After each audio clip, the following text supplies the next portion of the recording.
Cyberpunk 2077. Technology rules everything. Future style is the most futuristic game ever. Hello everyone, Tristan here. Today we are going to dive into the Cyberpunk inspired visual effect shot. But I don't want to create exactly the same one. If you just want to see the final result directly, there is a link in the description. But if you are curious about how I did it, you can stay around. Just a quick note, that is not the step-by-step guide. If you want me to create it, you can comment down below. Okay, so let's get started. I started to color some reference in PureRef. First thing first, we need to shoot the footage.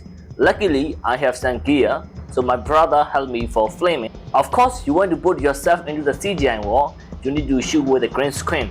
I shoot everything using the epilogue. And yes, my green screen wasn't perfect for this one.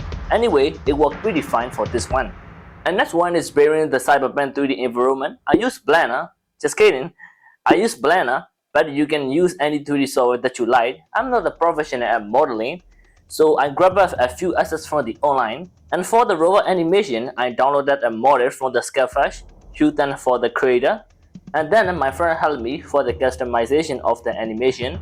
For the final part, I did the Chroma key in the new, and then I ran out the footage out as an EXR file. I used beofre AI to relight the footage, but you can also generate the depth paths in the new. That is totally up to you. Then I brought those into the Blender using the image as a plane, but in the Blender 4.4, that is mesh plane. I have no idea why they changed the name.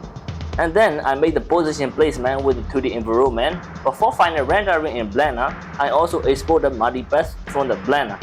So I go to some advanced compositing in new, like multipass compositing, and then I dive into the new. That is where I added land distortion and some extra tweak and also effect to make everything feel more cinematic and feel more realistic. And then I dropped an audio and did a little bit of editing in the DaVinci and put everything together for the final shot. And the final outcome is